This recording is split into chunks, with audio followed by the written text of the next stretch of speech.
Bismillahirrahmanirrahim. Değerli arkadaşlar, Ramazan ayının başlamasından bu yana ilk basın açıklamamız olacak. Bu vesileyle mübarek Ramazan ayınızı tebrik ediyorum. Allah-u Teala'dan hayırlısıyla güzel bir bayrama da kavuşturmasını temenni ediyorum.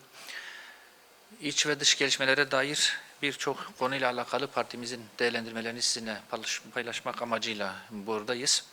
İlginiz için teşekkür ediyorum. İlk olarak Suriye ile başlamak istiyorum. Malum Suriye gündemde olan belki en önemli konu. Sıcak bir gündem.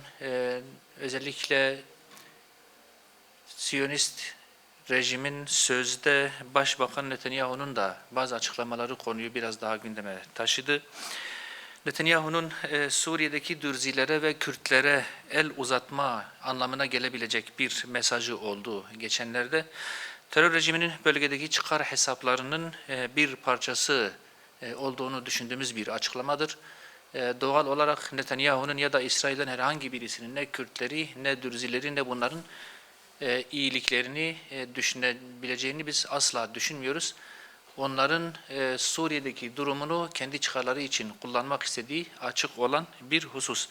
Terör rejiminin dostluk vaadi yalnızca bölgedeki çatışmaları daha fazla derinleştirmek ve kendi çıkarlarını güvence altına almak amacıyla yapıldığı malum olan, aşikar olan bir durum. Buna herkesin dikkat etmesi, bunu göz önünde tutması gerekiyor. Kürt halkı meşru haklarını kan emici Siyonistlerin silahlarıyla ya da sahte dostluklarıyla elde edemez. Bu imkansız bir durum. Suriye'de gerçek barış ve istikrarın yolu iç müdahalelere tamamıyla iç dengelere bakacak bir çözüm geliştirmektir. Dışarıdan herhangi bir müdahalenin, dışarıdan herhangi bir aktörün işin içerisine girmesiyle bir suhuletin, bir barışın, bir huzur ortamının oluşması mümkün değildir. İstikrarın yolu bu şekilde ifade ettiğim gibi yerel aktörler, yerel güç dengeleri ve yerel yönetim yani Suriye yönetimi hesaba katılarak bunlarla birlikte ortak bir anlayışın geliştirilmesiyle ancak mümkün olabilecek bir durum. Suriye'de merkezi yönetim ile varılan anlaşmaların sağlıklı bir zeminde ilerlemesi ve kalıcı bir çözüme ulaşması muhakkak sağlanmalıdır. Malum olduğu üzere geçtiğimiz günlerde Suriye'nin merkezi yönetiminin hem Kürtlerle, kuzeydeki Kürtlerle hem güneydeki Dürzilerle bir takım anlaşmalar yaptığını biz takip ettik. Bu anlaşmaları elbette ki biz önemsiyoruz. Suriye'nin birlik ve beraberliğinin sağlanması, huzurun sağlanması, kardeşliğin temin edilmesi çok önemli bir husus. Özellikle adaletin ikame edilmesi çok önemli bir husus. Bu nedenle biz de o süreci yakından takip ediyoruz. Biz Suriye meselesi patlak verdiği ilk günden şimdiye kadar hep söyledik. Bugün de aynı noktadayız, aynı şeyi söylemek durumundayız. Suriye'de huzurun, kardeşliğin, adaletin tesis edilmesi, Suriye'de var olan bütün yapıların, bütün halkların, bütün etnik yapıların, inançların, kültürlerin hesaba katılarak hepsinin bütün hak ve hukuklarının garanti altına alınabileceği bir devlet anlayışı, bir anayasa ve bir perspektifle ancak mümkün olabilecek bir durumdur. Bu anlaşmaları biz takip ediyoruz. Özellikle Kürtlerle ilgili yapılan anlaşma önemli maddeler içermektedir. Elbette ki bu anlaşmalarla alakalı daha doğrusu birkaç muğlak yön olmak ile birlikte asıl önemli olan husus bu anlaşmaların pratiğe geçirilmesidir. Anayasada da bu anlaşma doğrultusunda Kürt toplumuna gerekli hakların tanınmasıdır ve bu anlaşmaların pratiği daha çok önem arz edecektir. Bunu da hep beraber takip edeceğiz. Suriye'nin huzurunun, kardeşliğinin, adaletin tesisinin bu birlik ve beraberlik kültürünün muhafaza edilmesi ve geliştirilmesiyle ancak mümkün olabileceğini bir kez daha ifade etmiş olalım. Bu sürecin başarıya ulaşması için her kesimin hak ve özgürlüklerini teminat altına alacak yeni anayasanın hazırlanması da elbette bu süreçte çok önem arz ediyor. Ve aynı şekilde bu anayasanın hem hazırlanması hem de uygulanması çok önemlidir.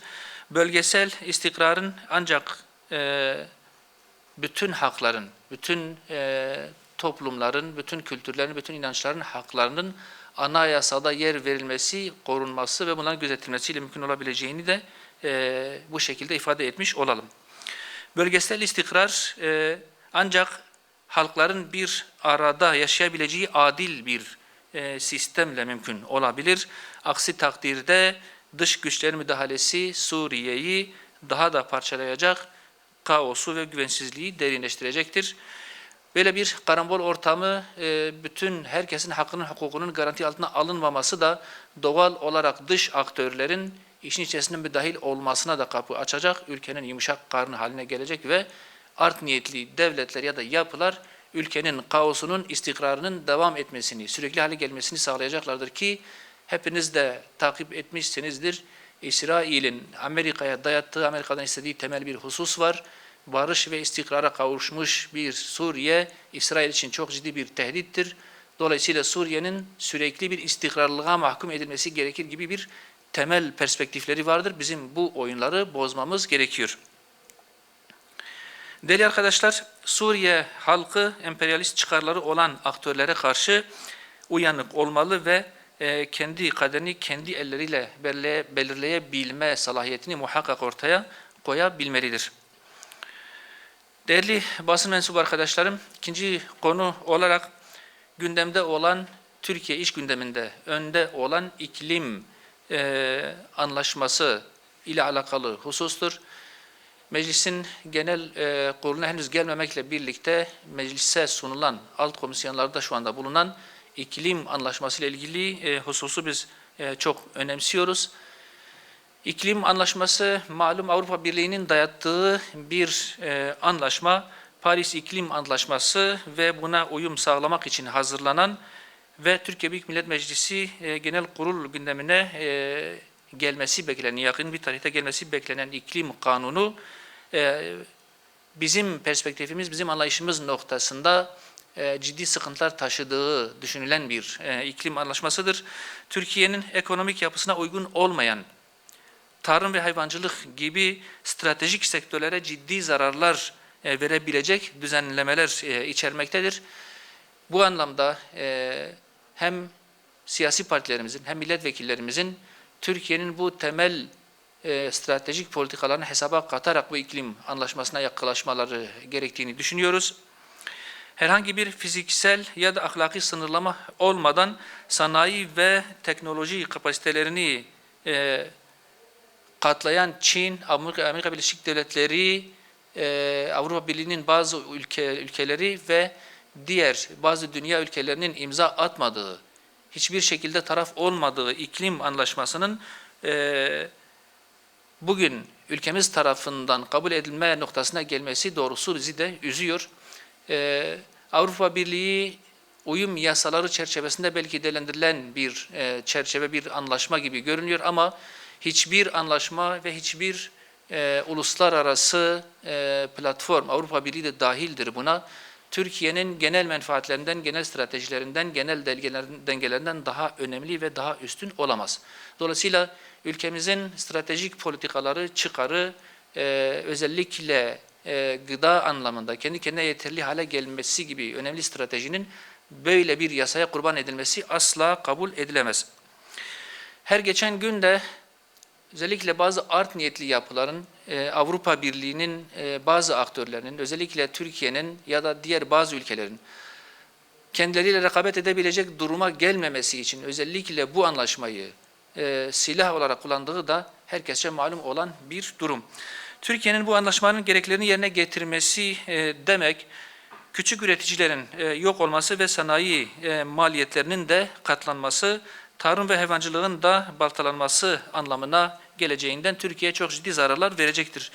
Türkiye mutlak surette iklim değişikliğiyle mücadele etmelidir. Bunda hepimiz hemfikiriz. Fakat bunu yaparken kendi gerçeklerine uygun tarımı ve üreticiyi koruyan sürdürülebilir ama dengeli bir yol haritası oluşturulmalıdır. Avrupa Birliği ajandasının kopyalanması bir zorunluluk olarak görülmemelidir. Türkiye kendi yol haritasını kendi çizmeli, teşvik ve destek mekanizmalarıyla halkı da içine alan hem psikolojik hem ekonomik bir dönüşüm sağlayabilmelidir. Bu noktada Avrupa Birliği'nin bu iklim anlaşmasını imzalamayan ülkelere bazı yaptırımlar uyguladığı, ticaretlerini kısıtladığı, kendileriyle ticaret yapmadığı da bilinen bir husus. Türkiye'nin uluslararası sahada da bu Avrupa Birliği'nin bu politikasını değiştirecek, düzeltecek bir süreç takip etmeli ve Avrupa Birliği'ne de bu noktada baskı yapmalı. Bu iklim anlaşmasının özellikle ülkemize zarar verecek boyutlarını muhakkak törpülemesi gerekir. Değerli arkadaşlar, 28 Aralık 2023 tarihinden beri Meclis Başkanı'na sunduğumuz bir yasa teklifimiz var. O konuya da değinmek istiyorum. Bu teklifimiz halen genel kurulda görüşülmeyi bekliyor. Bu söz konusu teklif, çifte vatandaşlar ile alakalı olan meşhur teklifimiz. Siyonist terör rejimi yeni bir işgal ve katliam hazırlıkları yaparken Trump, Amerika Birleşik Devletleri Başkanı Trump, Gazze halkını katliam ve işgal ile tehdit ederken kanun teklifimizin gündeme alınmaması çok büyük bir eksikliktir bize göre. Kamuoyuna yansıyan bilgilere göre siz de takip etmişsinizdir. Türkiye ve sözde İsrail pasaportları taşıyan en az 4000 kişi Filistin'de insanlığa karşı işlenen suçların ortağı durumundadır. Zaman zaman çeşitli şekillerde gitmiş, oradaki soykırıma katılmış, geri gelmiştir. Bu ülkenin ekmeğini yiyip Filistin'de cinayet işleyenlerin ve katliamlara ortaklık edenlerin hiçbir şey olmamış gibi gelip aramızda dolaşmasını biz asla kabul edemiyoruz ve içimize sindiremiyoruz. Filistinli kardeşlerimizi katleden canileri yargılayamazsak hiçbirimiz güvende olamayız. Mazlumlara karşı ahlaki, katillere karşı ise tarihsel sorumluluğumuzu muhakkak yerine getirmek durumundayız. Okulların, camilerin, hastanelerin hedef alındığı, hiçbir sivil gözetilmeden tepelerine bombalar yağdırıldığı, sivillerin keskin nişancılar tarafından katledildiği, kısacası insanlığa karşı suç işlendiği ortada iken, Siyonist rejim saflarında yer alıp soykırım suçuna iştirak eden çifte vatandaşların yargılanması, hukukun ve adaletin Siyonizmden çok çok daha büyük olduğunun açık bir göstergesi olacaktır. Bunu muhakkak yapmamız lazım. Özellikle kamu vicdanını da harekete geçerek diğer siyasi partilerimizin ve milletvekillerimizin de bu konuda duyarlılık ortaya koyarak Meclis Genel Kurulu'nda bulunan bu yasa teklifimizin bir an önce yasalaştırılması gerektiğini bir kez daha ifade etmiş olalım. Oraya gidip soykırıma katılan çifte vatandaşların, çifte vatandaşlıklarının iptal edilmesi, işledikleri suçlardan dolayı yargılanmaları, mal varlıklarına el konulması gibi düzenlemeler içeren bu yasayı biz çok önemsiyoruz. Hem insanlığın Siyonizmle mücadelesi anlamında çok önemlidir, hem de Türkiye'nin güvenliğinin tesis edilmesi anlamında da çok çok önemlidir. Gazze ile alakalı Ramazan ayı içerisindeki gelişmeleri de ifade ederek, onlara da değinerek diğer konulara geçmek istiyorum. Bugün Ramazan'ın 14. günü ve Ramazan ayı başladığı günden beri Gazze'ye hiçbir gıda maddesi, insani yardım girmemiştir. İşgal rejimi, katliamcı rejim bu gıda maddesinin özellikle insani ihtiyaçların Ramazan ayının başından beri Gazze'ye girmesine engel olması belki daha önce işlediği insanlık suçlarından çok çok daha ağır bir suçtur bize göre. Ramazan ayı ki insanlığın ön plana çıktığı bir aydır. İnsanlıktan hiçbir şey anlamayan Siyonist rejimin bu mübarek ayda bile Müslümanların inancına hürmet etmeyerek şehirleri tamamıyla yıkılmış olan yüz binlerce insanın gıdalarının önüne geçmek, onların gıdaya ulaşmasını önlemek çok çok büyük bir insanlık suçudur, bir skandaldır. Hem Türkiye'nin hem uluslararası kamuoyunun hem insanlığın muhakkak harekete geçmesi, İsrail'in bu vicdansızca uygulamasını kaldıracak adımlar atması bir zorunluluktur. Oradaki kardeşlerimizin özellikle Ramazan ayı içerisinde gıdaya ulaşmasının sağlanması çok çok ivedi, acil bir durumdur. Bunu da bu şekilde ifade etmiş olayım. Değerli arkadaşlar, gündemimizin diğer bir konusu yedeğe alınan imam hatip kardeşlerimizdir. Malum Diyanet İşleri Başkanlığı her yıl periyodik bir şekilde ihtiyaç oranında alım yapmaktadır. Çeşitli kadrolarda, çeşitli sahalarda alımlar yapmaktadır. Bu amaçla gerçekleştirilen İmam Hatip alımları sınavında başarılı olmalarına rağmen kontenjan yetersizliği nedeniyle yedek listede kalan İmam Hatip kardeşlerimizin çok ciddi bir sistemleri ve beklentileri söz konusudur. Bunları sizin aracılığınızla Türkiye kamuoyuna ben de ifade etmiş olayım. Onların ciddi bir mağduriyetleri söz konusudur. Çünkü 3 sınavdan hem KPSS'den hem DHPT'den hem mülakat sınavından başarılı olduğu halde yedeğe alınan bu insanların ciddi bir atama beklentisi hasıl olmuştur. 70 ve üzeri puan alarak yeterlilik sınavını geçen bu adayları, bu insanlarımız, bu İmam Hatip kardeşlerimiz memleketlerine hizmet etmek, özellikle İslami hassasiyet anlamında, topluma hizmet etme anlamında çok ciddi bir istek ile beklemektedirler. Ancak kontenjan sınırına takılmış bulunuyorlar. Diyanet İşleri Başkanlığı'nın ortaya koyduğu kontenjan 4000 kişi ile sınırlıdır. Ancak bu 4000'den fazla olan 2300 kadar kardeşimiz de halen ciddi anlamda bir beklenti içerisindedir. Daha önceki yıllarda buna benzer durumlar hep olmuştur. Önceki yıl da olmuştur. Yedeğe alınan İmam Hatip kardeşlerimiz yeni bir düzenleme ile bunların da ataması yapılarak mağduriyetleri gidermiştir genelde.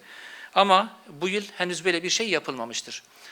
Öte taraftan Diyanet İşleri Başkanlığımızın Türkiye genelinde ihtiyaç duyduğu belki 20 hatta bazı kardeşlerimizin ifadesine göre 30 binin üzerinde bir kadroya ihtiyacı olduğu halde bu kardeşlerimizin atanmaması aslında ülkemizin ya da işte cami anlamında, manevi değerlerin korunması anlamında toplumun hizmete ulaşmasına engel bir durum da oluşturmaktadır.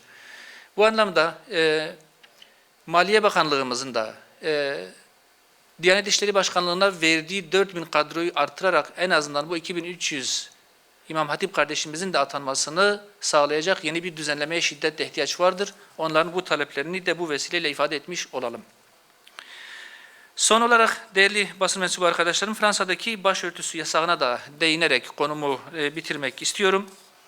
Fransa'da avukatlara başörtüsü yasağının onanması güncel bir durum. Fransa ve birçok Batı ülkesinde bu İslam karşıtlığı, İslamofobinin kurumsal bir şekilde devlet eliyle hayata geçirildiğini gösteren net bir resimdir. Her geçen gün bu kurumsal politika yaygınlık kazanmakta ve oralarda yaşayan Müslüman kardeşlerimizi de ciddi anlamda rahatsız etmektedir. Onların ibadet özgürlüğünü ve yaşam özgürlüklerini ciddi anlamda kısıtlayan, etkileyen, sınırlayan bir uygulamaya dönüşüyor. Özgürlük, demokrasi ve insan hakları propagandasıyla başka ülkeleri sömüren Batı uygarlığı bu kararlarla gerçek yüzünü bir kez daha gözler önüne sermiş oluyor. Başka ülkelere sözde insan hakları dersi veren Fransa, hukukun üstünlüğünü temsil eden bir meslekte insanları dini inançları nedeniyle ayrımcılığa maruz bırakmış olmaktadır. Bu kabul edilebilir bir durum değildir. Öte yandan başka ülkeleri kadın hakları üzerinden eleştiren sözde kadın hakları savunucularının ise konu Müslümanların durumları, Müslüman kadınların sıkıntıları, Müslüman kadınlara yönelik kısıtlamalar olduğunda nasıl sessiz kaldıklarını ve çifte standart uygulayarak bu konuya duyarsız kaldıklarını da bu şekilde bir kez daha görmüş olduk. Bu da dikkat çekici bir durum. Fransa'da başörtüsüne yönelik bu yasak kararını biz parti olarak şiddetle kınıyoruz. Bütün İslam ülkelerine ve temel hak ve hürriyetleri savunan bütün devletlere, Müslüman kadınların haklarını kısıtlayan bu kararlara karşı seslerini yükseltme ve özellikle Fransa'ya yaptırım uygulayarak bu karardan vazgeçme, bu kararı geri alma noktasında çok ciddi bir